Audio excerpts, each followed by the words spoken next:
Welcome to Real Clear Politics on Sirius XM for Monday, January 13th. I'm Andrew Walworth, and I'm joined today by RCP Washington Bureau Chief Carl Cannon and RCP White House Correspondent Phil Wegmann. So, gentlemen, the fires in California continue to dominate the headlines. Strong winds are predicted for the next several days. The death toll continues to rise. And one thing Governor Newsom is worried about, Carl, is disinformation. He actually launched a website to counter his critics. And this has sort of become a theme. The argument seems to be that anything that questions government authority is a danger. Brian Haynes, who helps manage the state's information center, put it this way. He said, if people don't trust the government, but the government is saying you are in an evacuation zone and need to evacuate people, people might not do that, or they might do it too late. So how dangerous is what they call disinformation, and what is the proper response of the state government when these rumors are out there? Well, Andy, this is almost a textbook case. If people are on social media telling people not to evacuate, and they are not evacuating, and they're being burned alive in their homes, that is a danger.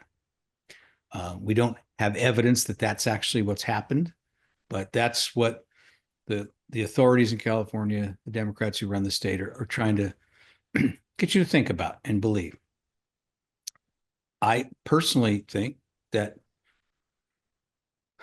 this use of this slur, disinformation, misinformation, to tar people with it who challenge the government's narrative is actually a bigger threat to our country.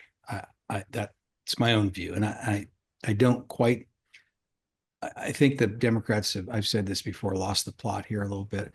The word misinformation is one thing. Disinformation is a word that until 3 or 4 years ago had a very specific meaning. It was information put out by a foreign government, usually Russia. That was the context in which that term caught on, to get Americans to hate each other. Now, Russia is not involved in this. This is, Americans who have lost faith in the government because the mayor of the city that we're talking about, for instance, 2 days after being warned that catastrophic fires were very real, possibly flew off on a junket to Africa. So the mayor of that city cut the fire department's requested budget by $17 million. So people are questioning whether this is competent leadership. That's what they're supposed to do as Americans. To then turn around and use this term from the Cold War to attack them, to me, is as dangerous as the fires.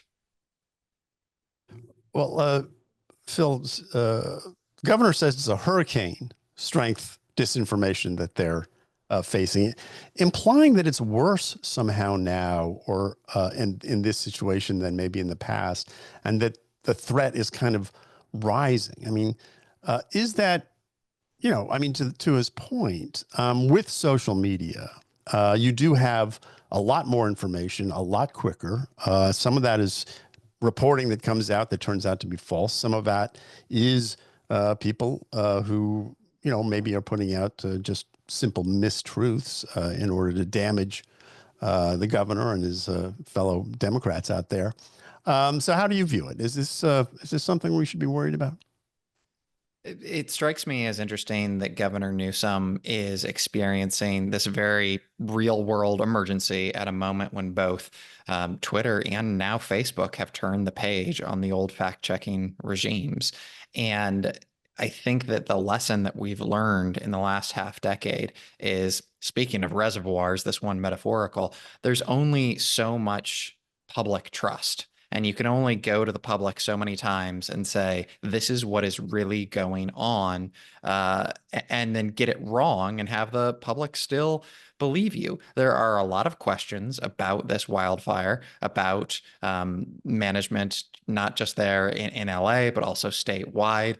And I think that, Newsom and Democrats in California would have a better chance of sort of tapping down some of these false narratives if they were just putting out the information, rather than if, as we saw during COVID, some of these arguments about mis and disinformation that Cannon laid out there hadn't been used to sort of blunt their critics.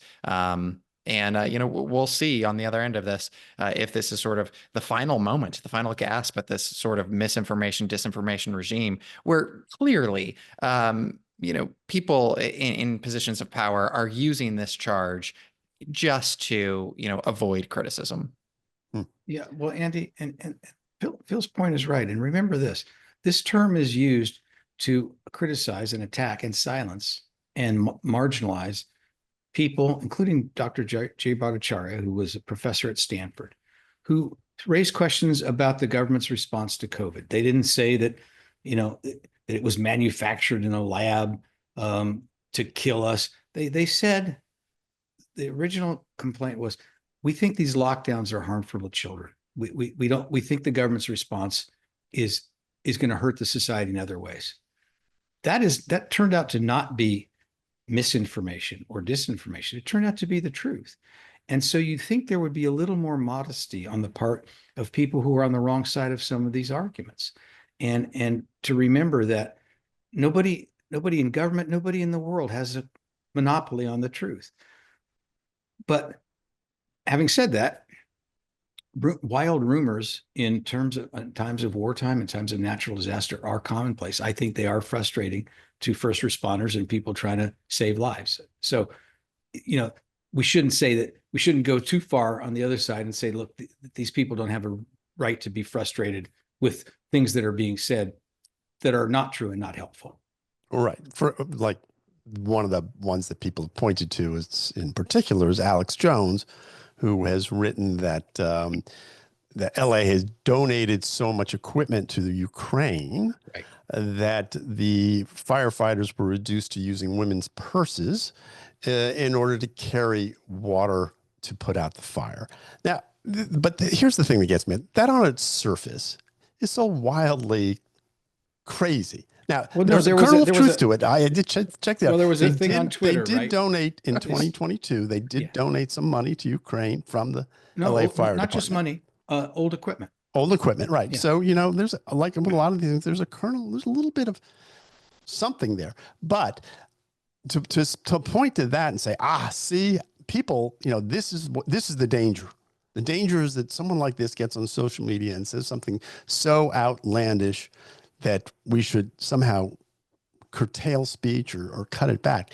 Just seems to be overkill and a little bit crazy. Well, and Andy, that clip that went out of these firefighters using these leather pouches, one of them did look like a purse. It seemed quite inefficient what they were doing, walking across the street with the water. Maybe it was, so the women's purses turns out to not be true. But what was the harm of that? Who did that harm? I mean, that didn't encourage anybody to stay in their house and die. Right. So, right. And I would say some of the fact checks that Newsom has done have been about the amount of money that's been put into, fire control there. And these are sort of like standard political quibbles, not questions of if your family is facing a natural disaster, evacuate via this highway as opposed to, that service road. Some of these things aren't just like questions of information that you need to survive. Some of these are clearly questions of like, let's, move blame from one area to the other. Andy, what it reminded me, that old quip, that the most alarming statement in the English language is, I'm from the government and I'm here to help you. Now, according to the new standard, we'd have to fact check that joke and say, no, some of the people are here to help you. So you get 3 Pinocchios and you have to be taken off social media. Yeah. I mean, there's I guess another fact that they've checked is the idea that the reservoirs were empty. So, but when they refute that, the Santa Ynez, yeah. One of them was. Yeah, one of them was. Yes, one of them was. But when they were, the larger question of whether there's been mismanagement, which is sort of raised by questions like that, to use these sort of, very specific accusations in order to sort of say, well, see, they're wrong about that. That must mean they're wrong about everything. I think that's the argument, right? And to question our ability to manage this at a time when we're trying to save lives is somehow un-American, anti-patriotic, or certainly not in the spirit of California. Carl, what do you think? The Washington Post did an excellent piece Monday morning. The question that people want to know is, how did these fires start? Mm-hmm. And there's a public policy reason to want to know them. There was one person apprehended with a blowtorch who's an illegal immigrant.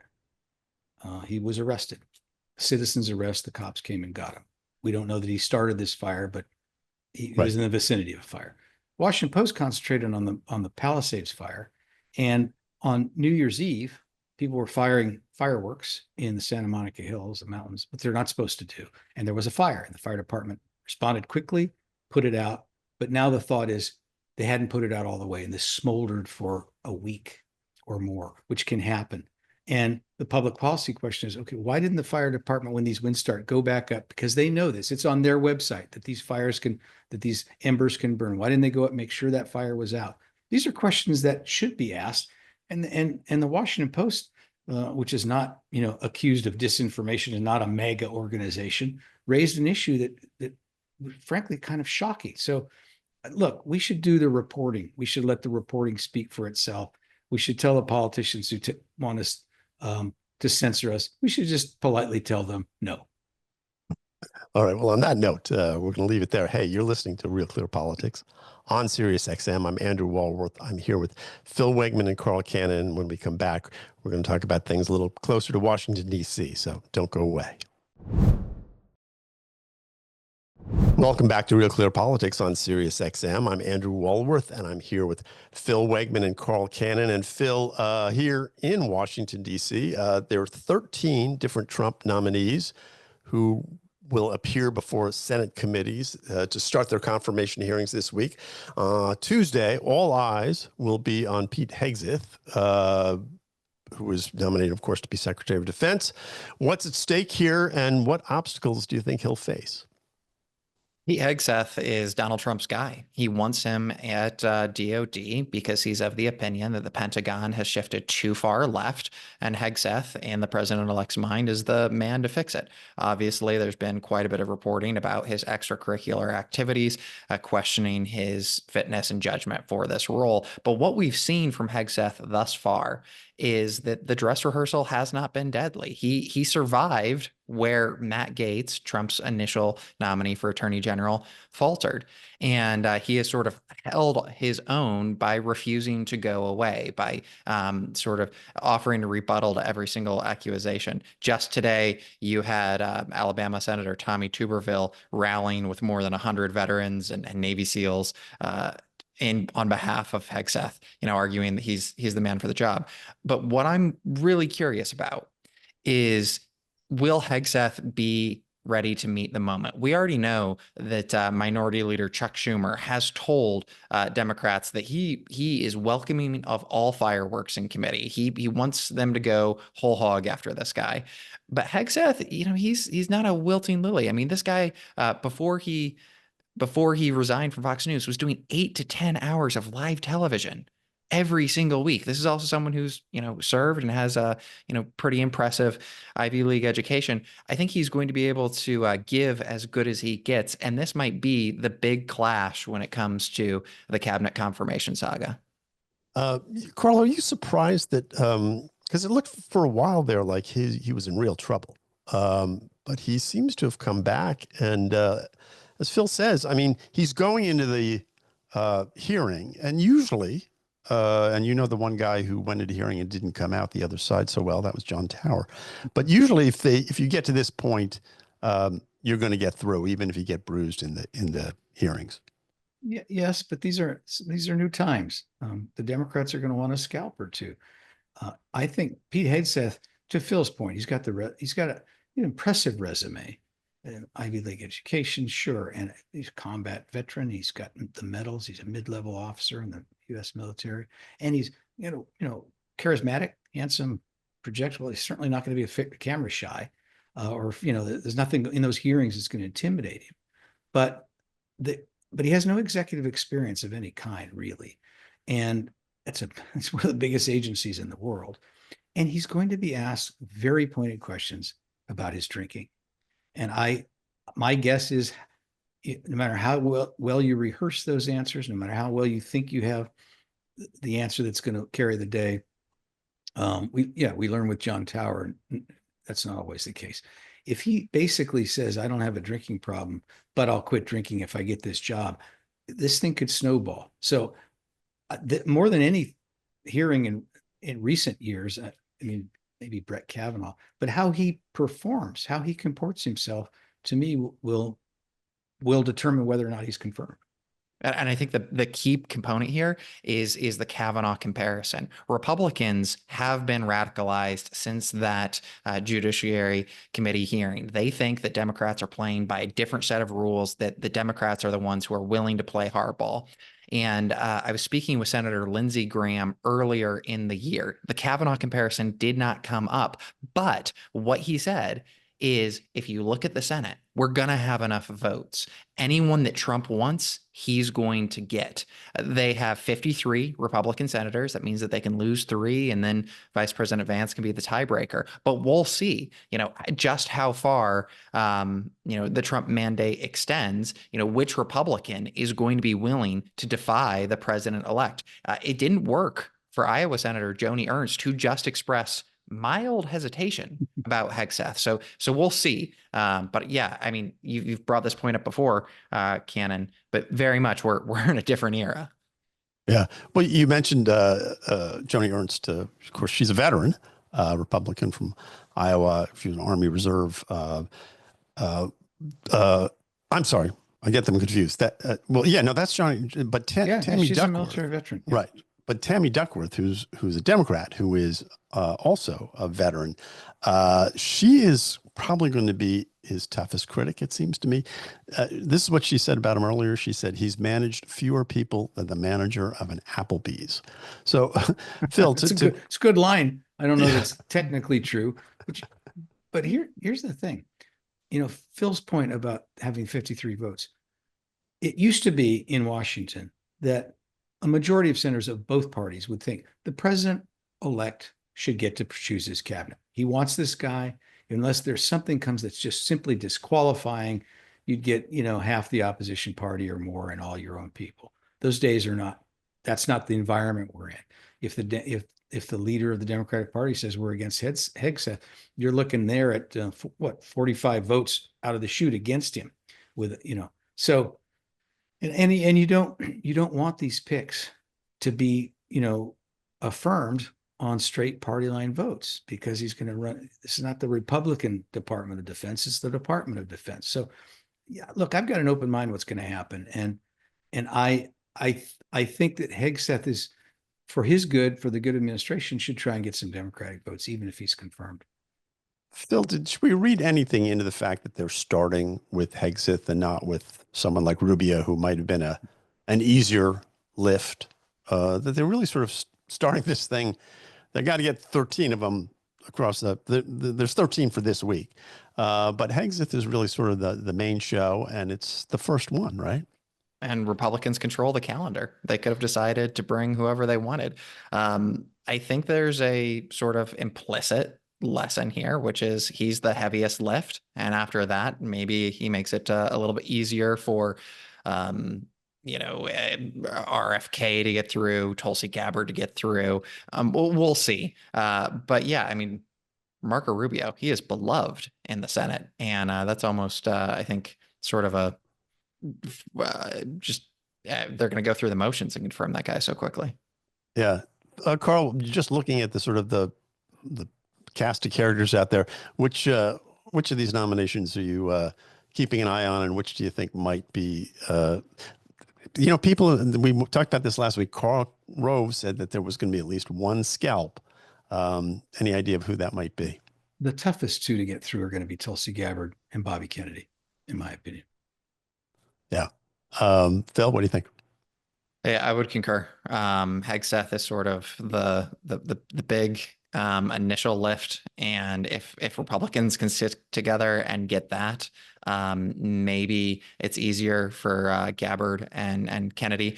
What is interesting about the RFK nomination, though, is that's not just opposition from the left. That's opposition from, conservatives as well. You have mainline conservatives like Senator Cassidy from Louisiana, who's a Republican and has a lot of concerns. And then you also have concerns from pro-lifers who are pretty skeptical about some of the things that Kennedy, who is a pro-abortion nominee, has made. Yeah. All right. Well, guys, we're going to have to leave it there. You're listening to Real Clear Politics on Sirius XM. I'm Andrew Walworth. I'm here with Phil and Carl. We're going to take a break, and we'll be right back. And when we do, we're going to talk a little bit about foreign policy, because the president gave a big speech on Monday about just that very topic. Don't go away. Welcome back to Real Clear Politics on Sirius XM. I'm Andrew Walworth. I'm here with Carl Cannon and Phil Wegmann. And gentlemen, President Biden gave his farewell address to the American people about foreign policy. He'll give another speech later this week. He claimed that he strengthened U.S. alliances, both in Europe and in the face of Russian aggression. He said that the Asia Pacific was safer now than ever, and that America's adversaries, particularly Russia, China, and Iran, are all weaker than when he took office. Carl, what'd you make of his review of his 4 years? Well, this was a pep rally at the State Department, and the first 5 minutes of it or so were Secretary of State Tony Blinken and the President of the United States, Joe Biden, saying how much they loved each other and how great the other was. That kind of set the tone. Then the president was off and running. He said the things you said, our adversaries are weaker, our allies are stronger. He didn't give much evidence for any of that.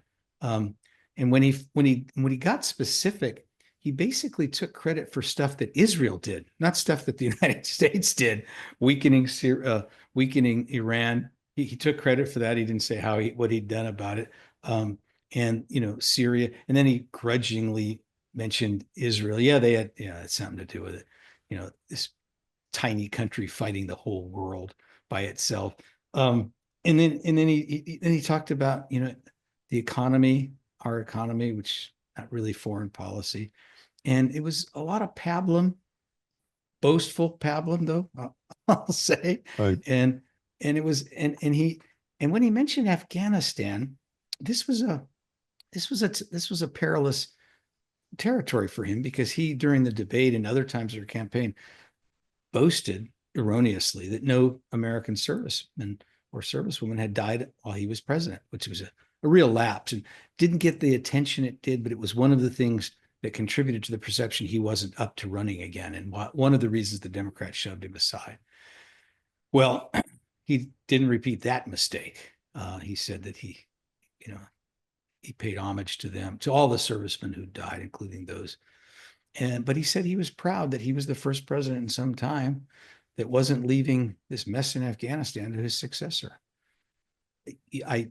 Whatever you think of that withdrawal, and I wasn't even sure we should leave, and I thought the withdrawal was widely botched, and most Americans agree with that. That statement that he made was true, and I think that his pride at that is genuine. This was our longest war. He said that, and the new president, he didn't name him by name, of course, won't have to deal with it. So it's a pretty thin list of accomplishments, and he kind of milked it the way you do, when you're supposed to give a term paper and you have enough for 3 pages and you write 13. Phil, what'd you make of the speech? This is a president who ends his time in office with a land war in Europe, a Middle East that's in flames, and a massive embarrassment, which was the Afghanistan withdrawal. Critics will argue that while our alliances are, our NATO allies are spending more on defense, that's a byproduct of a failure. Russia's invasion of Ukraine, not a success. And, the outgoing president says that China will now not surpass the United States, that these alliances... Phil, he said they never, ever pass us. Period. Yeah. Yeah. Right. That seemed like a bizarre statement to me. Seems rather bizarre. And, I don't know how much of this is wish casting, hoping that the increased alliance between Russia, China, Iran, North Korea is a sign of their weakness or their greatness. Certainly, this war in Ukraine has not gone the way that this administration wanted. It certainly seems like a stalemate currently. But while there's a lot of criticism that is warranted of the outgoing president, he can say one thing definitively and with some pride, and that is that he is the only world leader outside of Zelensky who stood in the town square in Kiev, not Putin. And there's a lot of criticism that is warranted. But early on in that conflict, it seemed like the Ukrainians were going to get rolled up. With a lot of the effort from Biden and his administration, they did not. So I think that is the foreign policy accomplishment he will hang his hat on. That was my favorite line of the speech. I thought that was the one artful sort of bit of writing, at least, was that he was standing in the center of Kiev and that Putin had not. Other than that, it seemed like a pretty flat speech to me. But go ahead, Andy, Carl. I heard that. I may have heard that a little different way than you and Phil. And let me run this by you. Is it really smart to taunt a psychopath who has nuclear weapons? I was wincing a little bit and hoping Putin wasn't listening. Yeah, and that's fair. But at this point, I mean, he has allowed the Ukrainians to use American missiles to strike into Russia. This administration has a habit of always giving the Ukrainians what they want just, 3 to 6 months after they ask them. As far as saber rattling goes, I feel like, we've already gotten into a position where we're staring down another nuclear powered, peer. And so I don't know, maybe that artful phrase, maybe he had a little bit of wiggle room there after doing so much already. Yeah, well, and Andy, his successors vowed to end the war, like what, before he takes office? I can't remember. Well, it's 6 months. I think he's giving himself 6 months, but no longer 24 hours. I think overall, when I look at this, it's something Jake Sullivan has been saying is that, and this was the quote. He said, America is winning the contest for the future. And I think there is an attempt, when you look at how they're trying to manage his legacy at this point, it's to say, look, it may not look so hot right now, but trust us, in 10 years, 20 years, 50 years, 100 years, this administration is going to look a lot better than it does right now. It seems to me that if you boil down the argument, Carl, that's the argument they're making. Well, do you know what's interesting about it? George W. Bush said something similar when he was leaving office. And he said, one of his aides told me privately, Bush didn't use this circumlocution, that in Iraq, people in the future would name their children, after George W. Bush. But that hasn't happened yet. But he said, we might know some of these things if they're good for 50 years. And he said, Bush, we're still arguing about George Washington's legacy. So to that point, what Jake Sullivan's saying and what the Biden people are saying is right. You don't always know in real time. Yeah. Well, and the men from Yale have a habit of doing this. The men from Yale have a habit of advising President Biden that things are not as bad in the moment and that given enough time, the mood will change. It is just a messaging problem. We heard from Brian Deese, his national economic advisor, that inflation was not transitory. This is the stable genius behind cash for clunkers during the Obama administration. He was shown to be wrong and face no consequences. We heard from Sullivan in a Washington Post feature that was very glowing of this administration, that Biden operates not in the here and now, but over the course of decades. Well, all of these individuals will be out of their current jobs on corporate boards doing, very well for themselves. And the rest of the country will have to inherit the consequences of their actions. They may be good, they may be bad, but certainly, this is a president who surrounded himself with the best experts, with the best pedigree, and the American people did not care for that one bit.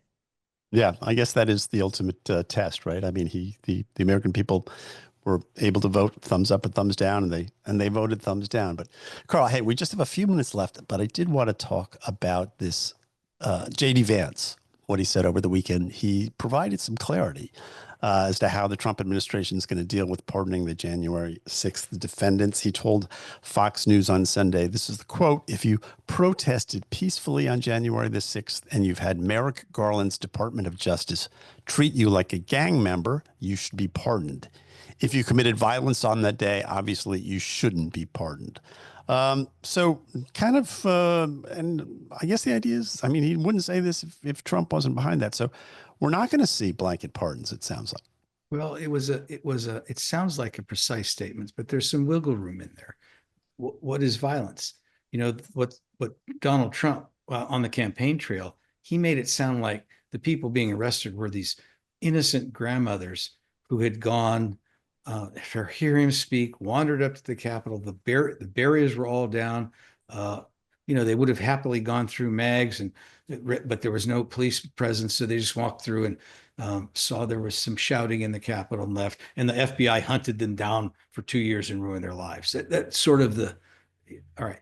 But then on the liberal television cable stations, you know which they are, they would show these pictures of these people slugging policemen violently, trying to, you know, run them in with American flags, using them like lances, grabbing barriers and swinging like shillelaghs and breaking windows and chanting hang Mike Pence. So there were these two views that were of these defendants that were great at odds. And J.D. Vance is trying to sort of cut through some of the noise there and say, acknowledge, yes, there were people who slugged policemen. That's not, Bill, how do you think that's not necessarily the people we want to pardon. We want to pardon the people who may have been, who the Justice Department was overzealous. But you're talking about 3,000 people or so. So are they going to look at every case individually? It raised a lot of questions for me. Bill, we have about 30 seconds here. What do you think? This is the MAGA version of a mostly peaceful protest. And certainly the argument from Vance is that there's been over prosecution in some cases, and that he seemed to imply, as Cannon laid out, that there were some individuals who very much were violent. So we'll see how this actually shakes out. But one thing that I've been struck by anytime that a Republican talks about some of these January 6th defendees, some of them, you know, certainly are actually grandmothers who didn't do much wrong. And then there are some others who actually, you know, do fit the profile of someone who is quite violent. But, you know, there's going to have to be some discretion as you deal with these individual cases. And we'll see if the incoming administration is up to it. Yeah. Okay. Well, gentlemen, we're going to have to leave it there. You're listening to Real Clear Politics on Sirius XM. I'm Andrew Walworth. I've been talking with Carl Cannon and Phil Wegmann. Don't go away. Carl will be back right after this with more Real Clear Politics. Welcome back to the show. I'm Carl Cannon, Washington Bureau Chief of Real Clear Politics, talking now with Senator Ron Wyden of Oregon. Senator, I covered you, Senator, when you were in the House. And I remember being struck by you because you were a young man, but you were mostly concerned with old people. Carl, I was thinking that it would really be a trip down memory lane if we were to go through all of the hearings and the like. But I'll give you an update. One of the things that's really pleased me so far is some young people in journalism got a hold of the galleys. And a couple of them said to me point blank, this book doesn't sound like it's written by a typical senator. And I just told them, you made my day. Let's give the title of the book. It Takes Chutzpah, How to Fight Fearlessly for Progressive Change. It's released this week. The official date is January 14th. I'm talking to Senator Wyden the day before. You know, I was thinking about chutzpah. It's a great word. We all know the old joke about the definition of chutzpah is the guy who murders his parents and then throws himself on the mercy of the court because he's an orphan. But you give actually a more serious and more constructive definition of chutzpah. Why don't you tell our listeners and our viewers? I see it, Carl, as the indispensable instrument for making life better in America. And actually, if you look back through history, and I touch on this, some of our greatest deeds, the biggest accomplishments, Abe Lincoln, for example, Dr. Martin Luther King, that was all pure chutzpah because they were taking on the odds and they had to be bold and they had to be patient to explain what was at issue. And, you know, I'm very proud that I can kind of pick up on that message. My parents fled the Nazis in the 30s.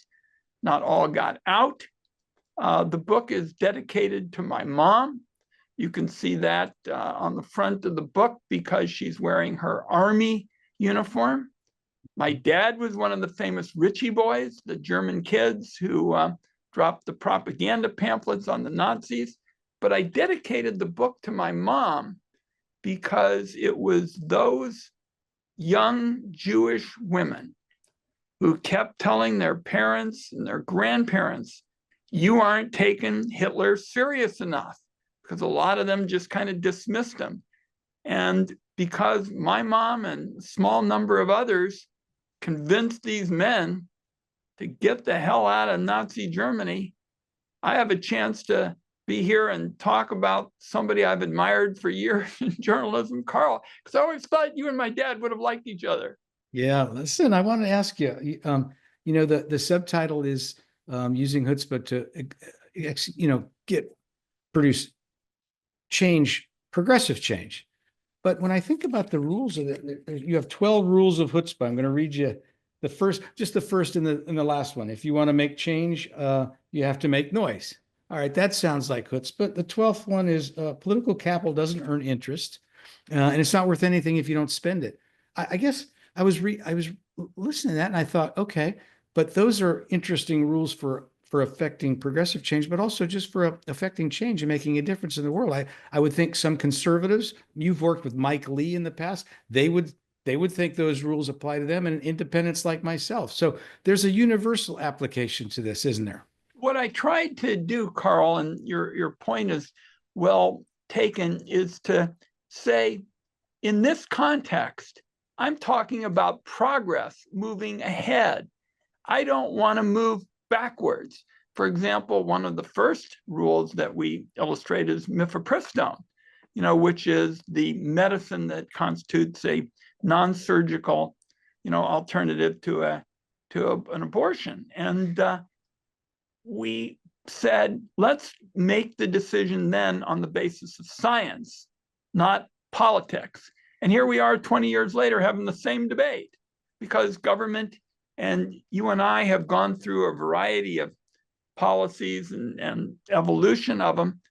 Government is not linear. You don't go from point A to point B and say, well, at point B, we're absolutely done. We're having some of the same debates on mifepristone today that we did when I was a young member of the House with a full head of hair and rugged good looks. You reminded me of something. Quick station break. I'm Carl Cannon, Washington Bureau Chief, RealClearPolitics. I'm talking with Ron Wyden, Senator from Oregon, about his book, It Takes Chutzpah. You mentioned that battle that you've been fighting all this time. I think I interviewed you, it would have been 20 years ago, when I was at National Journal, about using technology to better fight wildfires. And this is something you've talked about in committee. This is an interest of yours, but here we are. Los Angeles is, on fire as we're talking, and we don't have the most up-to-date, techniques for wildfire management.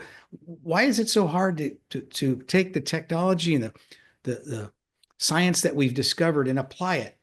Does our politics get in the way? Well, I think we've known that these are much more partisan times, and I'm always trying to find common ground where I can. That's what the book is about. We have a whole chapter on the 26 words that created the internet. Chris Cox and I writing section 230. I hope, and I've been concerned the last couple of days about the fires being so politicized from people on the far right. I hope insurance companies in Florida pay close attention to what some of the Republicans are trying to do in California, because that would set a big precedent. And I want people to know that I subscribe to the old-fashioned definition of what we're dealing with here.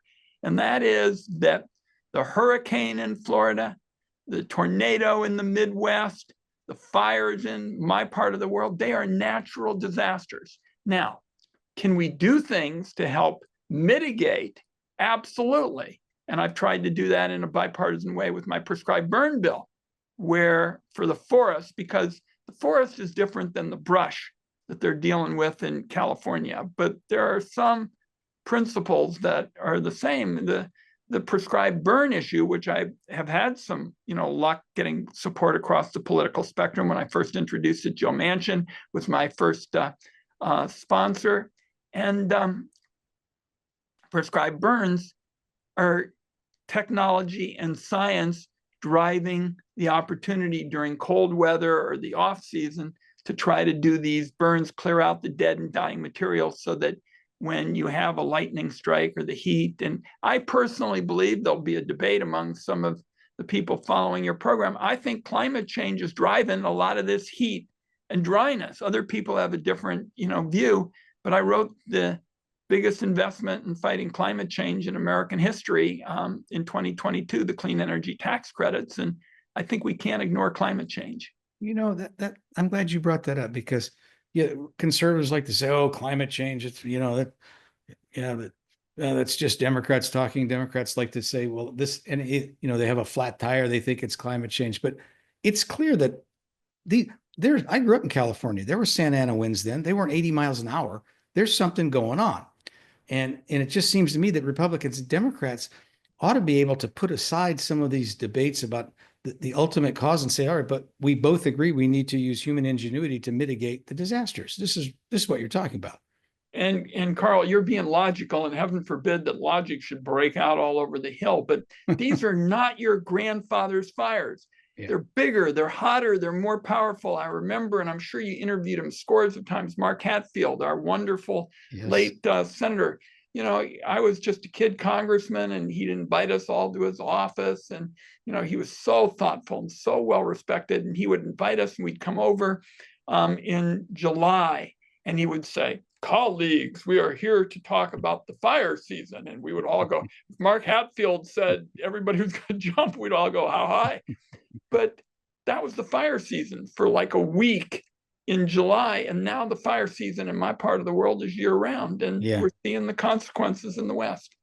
That's right. Let me ask you, you mentioned the Communications Decency Act. I think if memory serves was its actual title, Section 230. You and Christopher Cox co-authored it.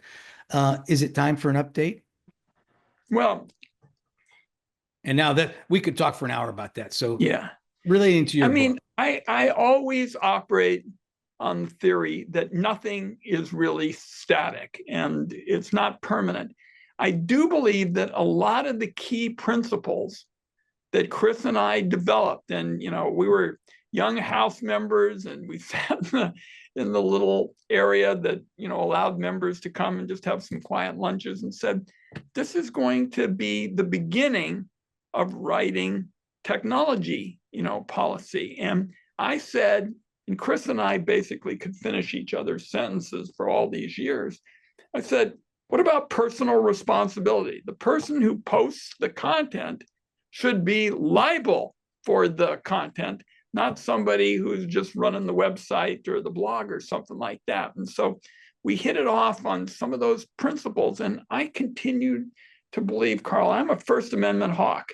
The founding fathers had so many good ideas, but one of the best ones was the First Amendment.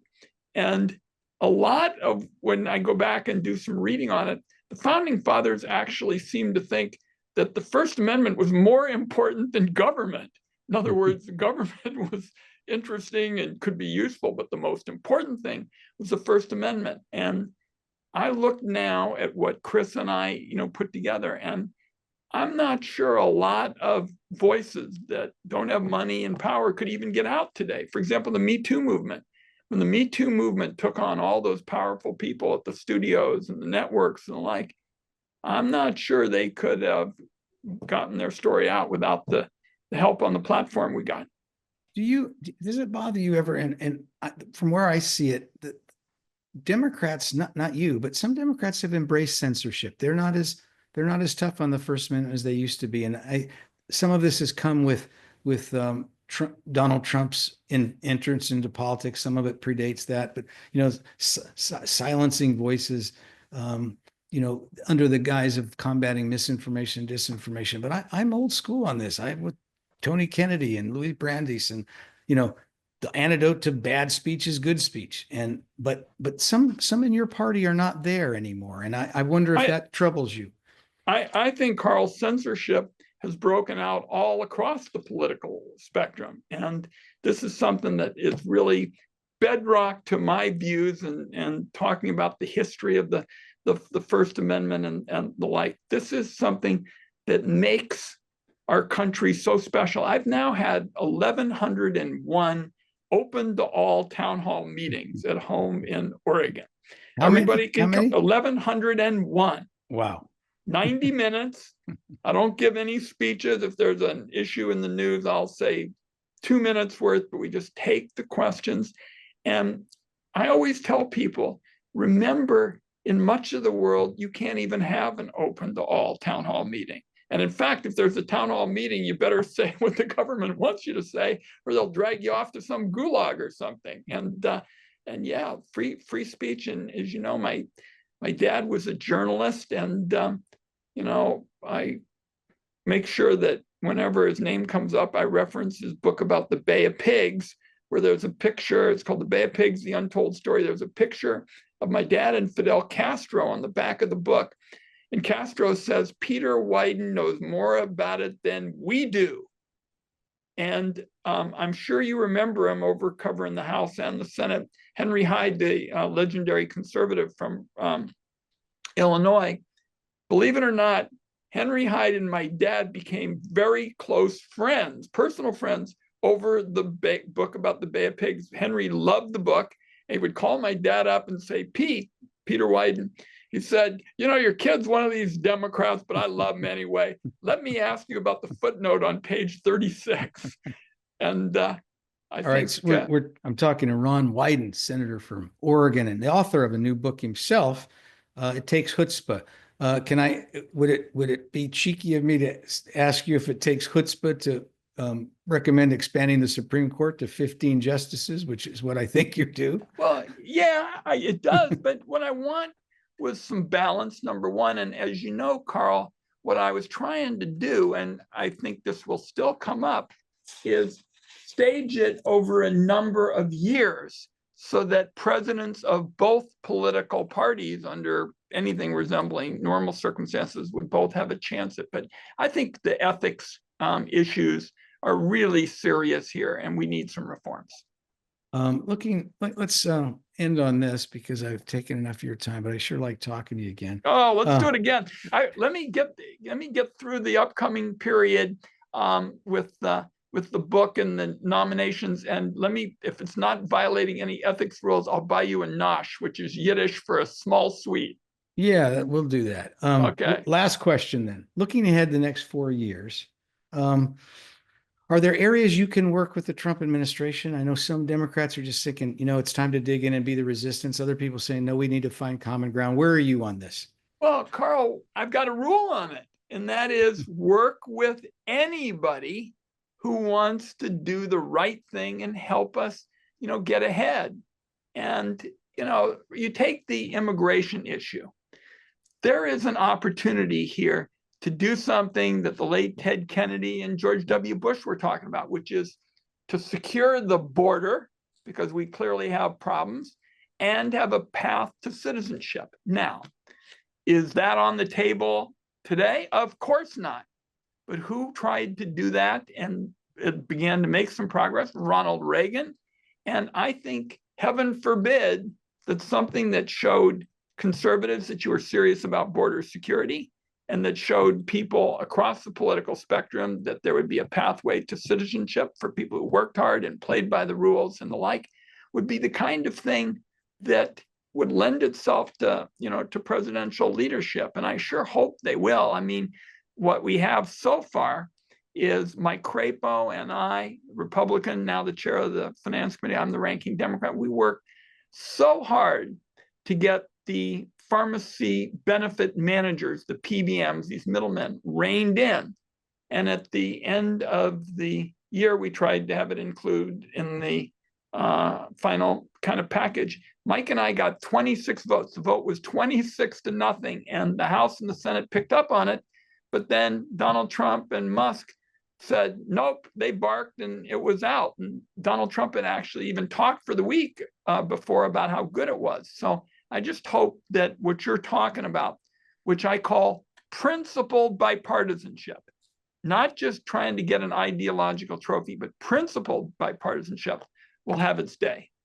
Well, that's going to do it for us today. You've been listening to Ron Wyden, Senator from Oregon. I'm Carl Cannon, Washington Bureau Chief, Real Clear Politics, and I commend the book to you. It Takes Chutzpah, How to Fight for Progressive Change, and I tout it to progressives and independents and conservatives. Made my day. Yeah. So, and we'll join you again tomorrow, same time, 3 p.m. in the West, where Ron is from, and 6 p.m. here in the East.